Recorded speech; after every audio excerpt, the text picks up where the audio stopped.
Though she had clearly had the worst of the battle described in the last chapter, the Baroness Bernstein, when she next met her niece, showed no rancor or anger.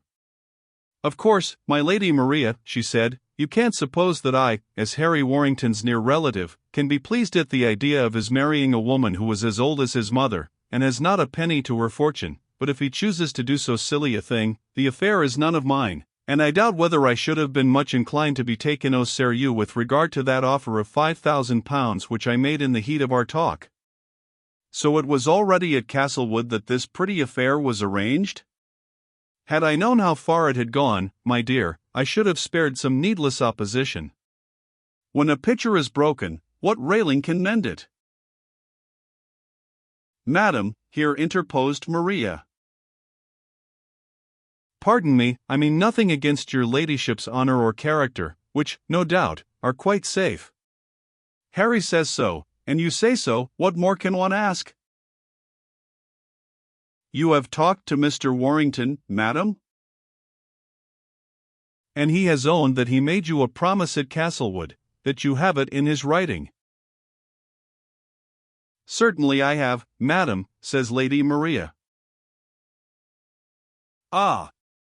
The elder lady did not wince at this. "And I own, too, that at first I put a wrong construction upon the tenor of your letters to him. They implicate other members of the family, who have spoken most wickedly of me, and endeavored to prejudice me in every way in my dear Mr. Warrington's eyes. Yes, madam, I own I have written against them, to justify myself. But, of course, are pained to think that any wretch should get possession of stories to the disadvantage of our family, and make them public scandal. Hence your disquiet just now." "Exactly so," said Lady Maria. "From Mr. Warrington I could have nothing concealed henceforth, and spoke freely to him. But that is a very different thing from wishing all the world to know the disputes of a noble family. Upon my word, Maria, I admire you, and have done you injustice. These 20 years, let us say. I am very glad, madam, that you end by doing me justice at all," said the niece. "When I saw you last night, opening the ball with my nephew, can you guess what I thought of, my dear?" "I really have no idea what the Baroness de Bernstein thought of," said Lady Maria, haughtily. "I remembered that you had performed to that very tune with the dancing master at Kensington, my dear." "Madam, it was an infamous calumny, by which the poor dancing master got a cudgelling for nothing. It is cruel and unkind, madam, to recall that calumny, and I shall beg to decline living any longer with anyone who utters it," continued Maria, with great spirit. "You wish to go home? I can fancy you won't like Tunbridge. It will be very hot for you if those letters are found." "There was not a word against you in them, madam, about that I can make your mind easy." "So Harry said, and did your ladyship justice. Well, my dear, we are tired of one another, and shall be better apart for a while." "That is precisely my own opinion," said Lady Maria, dropping a curtsy. "Mr. Sampson can escort you to Castlewood. You and your maid can take a post-chaise." "We can take a post-chaise, and Mr. Sampson can escort me," echoed the younger lady. "You see, madam, I act like a dutiful niece." "Do you know, my dear, I have a notion that Sampson has got the letters," said the Baroness, frankly. "I confess that such a notion has passed through my own mind." "And you want to go home in the chaise, and coax the letters from him?" "Delilah! Well, they can be no good to me, and I trust you may get them. When will you go? The sooner the better, you say? We are women of the world, Maria. We only call names when we are in a passion. We don't want each other's company, and we part on good terms. Shall we go to my Lady Yarmouth's? 'Tis her night. There is nothing like a change of scene after one of those little nervous attacks you have had, and cards drive away unpleasant thoughts better than any doctor. Lady Maria agreed to go to Lady Yarmouth's cards, and was dressed and ready first, awaiting her aunt in the drawing-room. Madame Bernstein, as she came down, remarked Maria's door was left open. "She has the letters upon her," thought the old lady. And the pair went off to their entertainment in their respective chairs, and exhibited towards each other the charming cordiality and respect which women can show after, and even during, the bitterest quarrels. That night, on their return from the Countess's drum, Mrs. Brett, Madame Bernstein's maid, presented herself to my Lady Maria's call, when that lady rang her handbell upon retiring to her room. Betty, Mrs. Brett was ashamed to say, was not in a fit state to come before my lady. Betty had been junketing and merrymaking with Mr. Warrington's black gentleman, with my Lord Bamborough's valet, and several more ladies and gentlemen of that station, and the liquor, Mrs. Brett was shocked to own it, had proved too much for Mrs. Betty. Should Mrs. Brett undress my lady? My lady said she would undress without a maid, and gave Mrs. Brett leave to withdraw. She has the letters in her stays, thought Madame Bernstein. They had bidden each other an amicable good night on the stairs. Mrs. Betty had a scolding the next morning, when she came to wait on her mistress, from the closet adjoining Lady Maria's apartment, in which Betty lay. She owned, with contrition, her partiality for rum punch, which Mr. Gumbo had the knack of brewing most delicate. She took her scolding with meekness, and, having performed her usual duties about her lady's person, retired. Now Betty was one of the Castlewood girls who had been so fascinated by Gumbo, and was a very good-looking, blue-eyed lass, upon whom Mr. Case, Madame Bernstein's confidential man, had also cast the eyes of affection. Hence, between Messrs. Gumbo and Case, there had been jealousies and even quarrels, which had caused Gumbo, who was of a peaceful disposition, to be rather shy of the Baroness's gentleman, the chief of whom vowed he would break the bones, or have the life of Gumbo, if he persisted in his attentions to Mrs. Betty. But on the night of the rum punch, though Mr. Case found Gumbo and Mrs. Betty whispering in the doorway, in the cool breeze, and Gumbo would have turned pale with fear had he been able so to do, no one could be more gracious than Mr. Case. It was he who proposed the bowl of punch, which was brewed and drunk in Mrs. Betty's room, and which Gumbo concocted with exquisite skill. He complimented Gumbo on his music. Though a sober man ordinarily, he insisted upon more and more drinking, until poor Mrs. Betty was reduced to the state which occasioned her ladyship's just censure. As for Mr. Case himself, who lay out of the house, he was so ill with the punch, that he kept his bed the whole of the next day, and did not get strength to make his appearance, and wait on his ladies, until supper-time, when his mistress good-naturedly rebuked him, saying that it was not often he sinned in that way. "Why, Case, I could have made oath it was you I saw on horseback this morning galloping on the London road," said Mr. Warrington, who was supping with his relatives. "Me? Law bless you, sir. I was abed, and I thought my head would come off with the aching. I ate a bit at 6 o'clock, and drunk a deal of small beer, and I am almost my own man again now. But that Gumbo, saving your honour's presence, I won't taste none of his punch again." And the honest major domo went on with his duties among the bottles and glasses. As they sate after their meal, Madame Bernstein was friendly enough. She prescribed strong fortifying drinks for Maria, against the recurrence of her fainting fits. The lady had such attacks not unfrequently. She urged her to consult her London physician, and to send up an account of her case by Harry. "By Harry?" asked the lady. "Yes. Harry was going for 2 days on an errand for his aunt to London. I do not care to tell you, my dear, that it is on business which will do him good. I wish Mr. Draper to put him into my will, and as I am going travelling upon a round of visits when you and I part, I think, for security, I shall ask Mr. Warrington to take my trinket box in his postchaise to London with him, for there have been robberies of late, and I have no fancy for being stopped by highwaymen." Maria looked blank at the notion of the young gentleman's departure, but hoped that she might have his escort back to Castlewood, whither her elder brother had now returned. "Nay," says his aunt, "the lad hath been tied to our apron strings long enough. A day in London will do him no harm. He can perform my errand for me and be back with you by Saturday."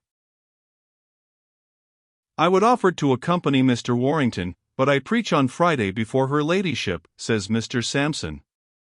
He was anxious that my Lady Yarmouth should judge of his powers as a preacher, and Madame Bernstein had exerted her influence with the king's favourite to induce her to hear the chaplain.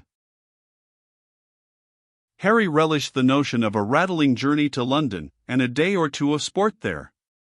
He promised that his pistols were good, and that he would hand the diamonds over in safety to the banker's strong room. Would he occupy his aunt's London house? No, that would be a dreary lodging with only a housemaid and a groom in charge of it. He would go to the Star and Garter in Pall Mall, or to an inn in Covent Garden. "Ah! I have often talked over that journey," said Harry, his countenance saddening. "And with whom, sir?" asked Lady Maria. "With one who promised to make it with me," said the young man, thinking, as he always did, with an extreme tenderness of the lost brother. "He has more heart, my good Maria, than some of us," says Harry's aunt, witnessing his emotion. Uncontrollable gusts of grief would, not unfrequently, still pass over our young man. The parting from his brother, the scene and circumstances of George's fall last year, the recollection of his words, or of some excursion at home which they had planned together, would recur to him and overcome him. "I doubt, madam," whispered the chaplain, demurely, to Madame Bernstein, after one of these bursts of sorrow, whether some folks in England would suffer quite so much at the death of their elder brother. But, of course, this sorrow was not to be perpetual, and we can fancy Mr. Warrington setting out on his London journey eagerly enough, and very gay and happy, if it must be owned, to be rid of his elderly attachment. Yes. There was no help for it. At Castlewood, on one unlucky evening, he had made an offer of his heart and himself to his mature cousin, and she had accepted the foolish lad's offer. But the marriage now was out of the question. He must consult his mother. She was the mistress for life of the Virginian property. Of course she would refuse her consent to such a union. The thought of it was deferred to a late period. Meanwhile, it hung like a weight round the young man's neck, and caused him no small remorse and disquiet. No wonder that his spirits rose more gaily as he came near London, and that he looked with delight from his post-chaise windows upon the city as he advanced towards it. No highwayman stopped our traveller on Blackheath. Yonder are the gleaming domes of Greenwich, canopied with woods. There is the famous Thames, with its countless shipping. There actually is the Tower of London. Look, Gumbo! There is the Tower. Yes, master, says Gumbo, who has never heard of the Tower, but Harry has, and remembers how he has read about it in Howell's Medulla, and how he and his brother used to play at the Tower, and he thinks with delight now, how he is actually going to see the armor and the jewels and the lions. They pass through Southwark and over that famous London Bridge, which was all covered with houses like a street 2 years ago. Now there is only a single gate left, and that is coming down. Then the chaise rolls through the city, and, look, Gumbo, that is St. Paul's. Yes, master, St. Paul's, says Gumbo, obsequiously, but little struck by the beauties of the architecture. And so by the well-known course we reach the temple, and Gumbo and his master look up with awe at the rebel heads on Temple Bar. The chaise drives to Mr. Draper's chambers in Middle Temple Lane, where Harry handed the precious box over to Mr. Draper, and a letter from his aunt, which the gentleman read with some interest seemingly, and carefully put away. He then consigned the trinket box to his strong closet, went into the adjoining room, taking his clerk with him, and then was at Mr. Warrington's service to take him to an hotel. An hotel in Covent Garden was fixed upon as the best place for his residence. I shall have to keep you for 2 or 3 days, Mr. Warrington, the lawyer said. I don't think the papers which the Baroness wants can be ready until then. Meanwhile, I am at your service to see the town. I live out of it myself, and have a little box at Camberwell, where I shall be proud to have the honor of entertaining Mr. Warrington. But a young man, I suppose, will like his inn and his liberty best, sir?" Harry said yes, he thought the inn would be best, and the postchaise, and a clerk of Mr. Draper's inside, was dispatched to the Bedford, whither the two gentlemen agreed to walk on foot. Mr. Draper and Mr. Warrington sat and talked for a while. The Drapers, father and son, had been lawyers time out of mind to the Esmond family, and the attorney related to the young gentleman numerous stories regarding his ancestors of Castlewood.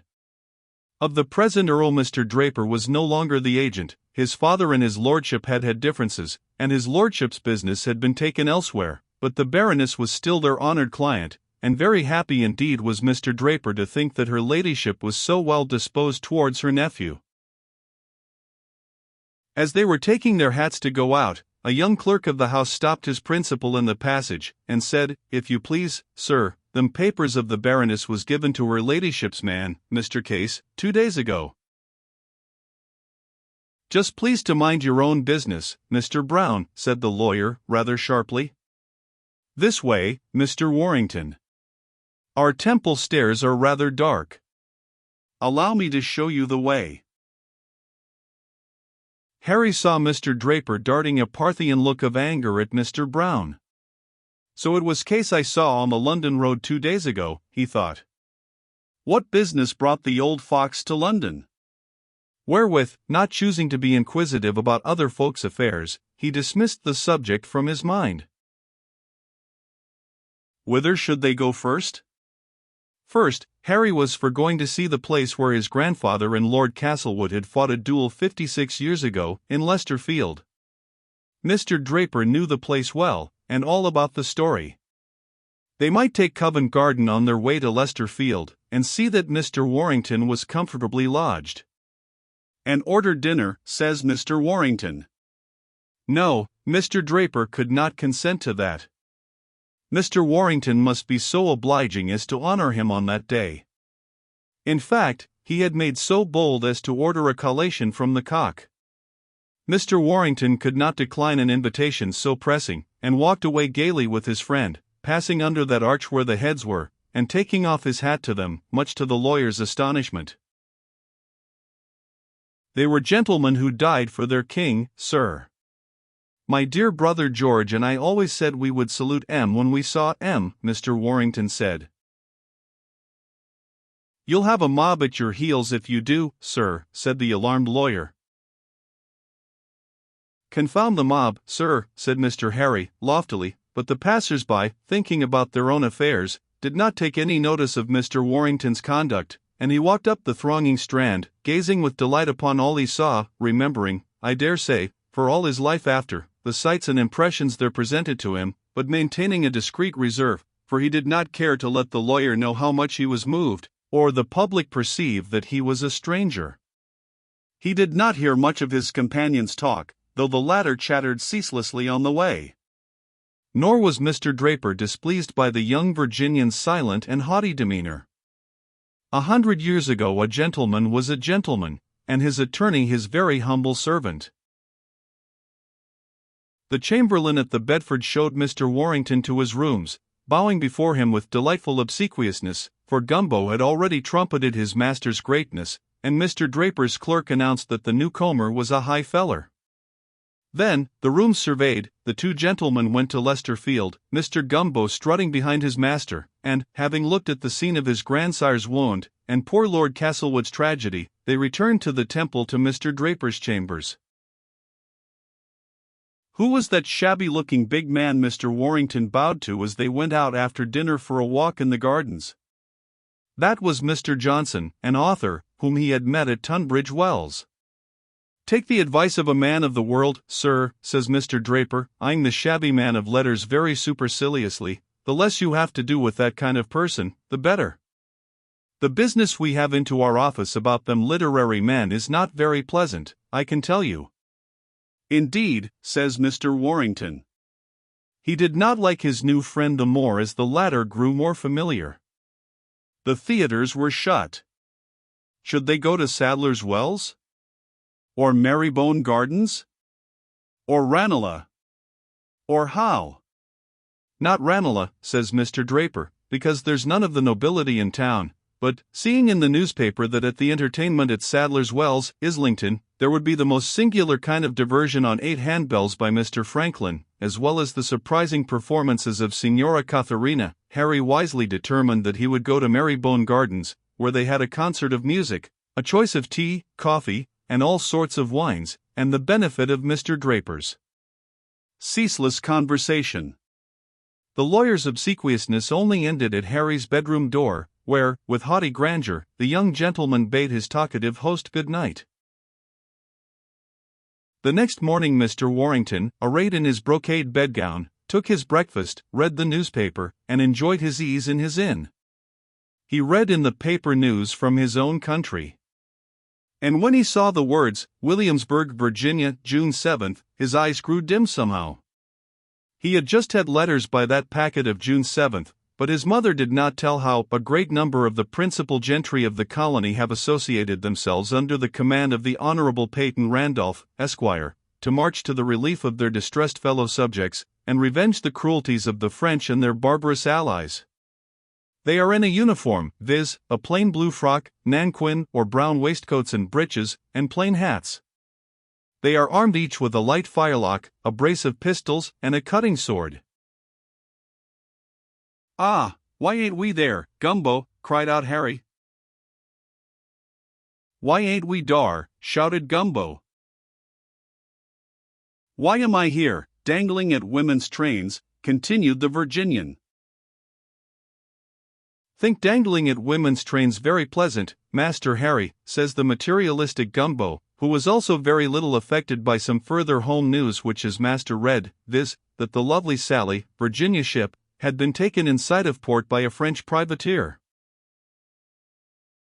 And now, reading that the finest mare in England, and a pair of very genteel bay geldings, were to be sold at the Bull Inn, the lower end of Hatton Garden, Harry determined to go and look at the animals, and inquired his way to the place. He then and there bought the genteel bay geldings, and paid for them with easy generosity. He never said what he did on that day, being shy of appearing like a stranger, but it is believed that he took a coach and went to Westminster Abbey, from which he bade the coachman drive him to the Tower, then to Mrs. Salmon's waxwork, then to Hyde Park and Kensington Palace. Then he had given orders to go to the Royal Exchange, but catching a glimpse of Covent Garden, on his way to the Exchange, he bade Jehu take him to his inn, and cut short his enumeration of places to which he had been, by flinging the fellow a guinea. Mr. Draper had called in his absence, and said he would come again, but Mr. Warrington, having dined sumptuously by himself, went off nimbly to Marybone Gardens again, in the same noble company. As he issued forth the next day, the bells of St. Paul's, Covent Garden, were ringing for morning prayers, and reminded him that friend Sampson was going to preach his sermon. Harry smiled. He had begun to have a shrewd and just opinion of the value of Mr. Sampson's sermons.